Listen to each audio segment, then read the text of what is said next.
Assalamualaikum warahmatullahi wabarakatuh. Perkenalkan, nama saya Nur Anissa Istifarin dari kelas E3 program studi ilmu hadis. Di sini saya akan menjelaskan tentang nasih dan mansuh dari mata kuliah studi Al-Quran. Di sini saya sebagai materi pertama yang akan menjelaskan tentang pengertian nasih dan mansuh serta pendapat ulama tentang nasih dan mansuh itu seperti apa. Terima kasih. Assalamualaikum warahmatullahi wabarakatuh. Perkenalkan, nama saya Putri Rahma Safira dari kelas E3 program studi ilmu hadis. Di sini saya sebagai pemateri kedua akan menyampaikan macam-macam nasih dan mansuh. Assalamualaikum warahmatullahi wabarakatuh. Perkenalkan, nama saya Siti Fitias dari kelas E3 Prodi Ilmu Hadis. Di sini, saya sebagai pemateri ketiga yang akan menjelaskan dasar-dasar dan manfaat mempelajari nasih dan mansuh.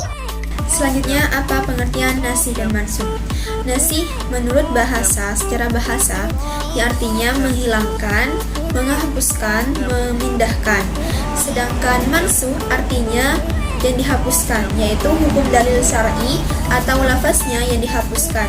Jadi dapat disimpulkan bahwa nasih artinya menghapuskan, yaitu dalil kitab atau as-sunnah yang menghapuskan hukum dalil syar'i atau lafaznya. Pada hakikatnya nasih yang menghapuskan adalah Allah Azza wa Jalla.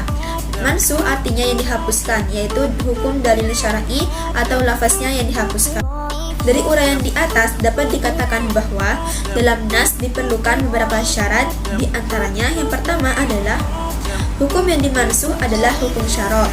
Yang kedua, dalil penghapusan hukum tersebut adalah kitab syar'i yang datang lebih dulu dari kitab yang hukumnya mansuh. Yang ketiga adalah kitab yang mansuh hukumnya tidak tergantung waktu dengan tertentu. Sebab jika tidak demikian, maka hukum akan berakhir dengan berakhirnya waktu tersebut. Yang demikian tidak akan terjadi nasakh.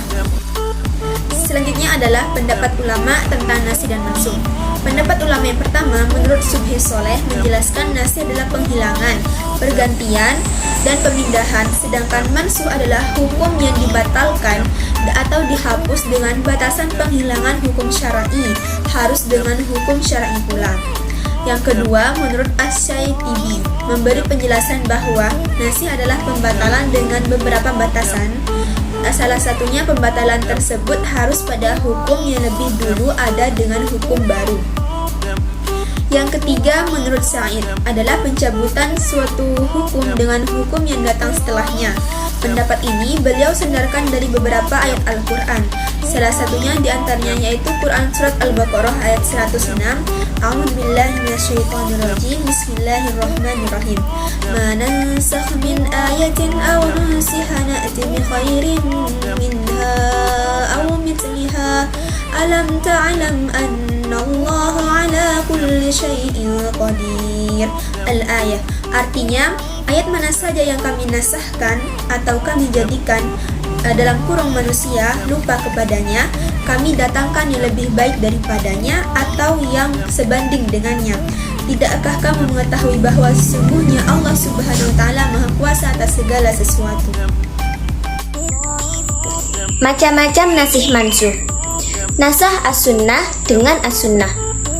Hadis mutawatir dinasah dengan hadis mutawatir. Hadis ahad dinasah dengan hadis ahad. Contohnya, kuntu nahaitukum an ziyaratil kubur al-afazuruha. Dahulu aku melarang kalian melakukan ziarah kubur, maka sekarang berziarahlah. Yang kedua, fa'in syurubar ro'bi'atu faqtuluhu. Apabila dia meminum khamr keempat kalinya, maka bunuhlah.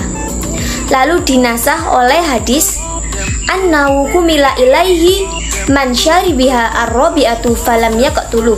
Sesungguhnya dibawa kepada Rasul orang yang minum khamr keempat kalinya, tetapi Rasul tidak membunuhnya. Yang selanjutnya yakni nasah as-sunnah oleh Al-Quran, yakni suatu hukum yang telah ditetapkan dengan dalil sunnah kemudian dinasah atau dihapus dengan dalil Al-Quran.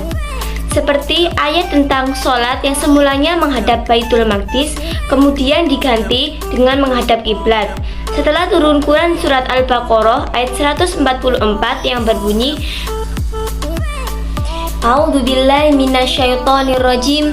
Qad nara taqalluba wajhika fis sama' falanuwalliyannaka qiblatan tardaha fawalli wajhaka syatral masjidil haram wa haitsuma kuntum fawallu wujuhakum syatra wa innal ladzina utul kitaba la ya'lamuna annahul haqqu mir rabbihim wa mallahu bighafilin amma ya'malun.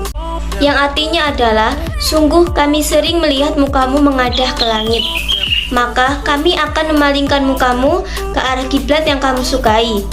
Palingkanlah mukamu mengarah ke Masjidil Haram, dan dimanapun kamu berada, palingkanlah mukamu ke arahnya.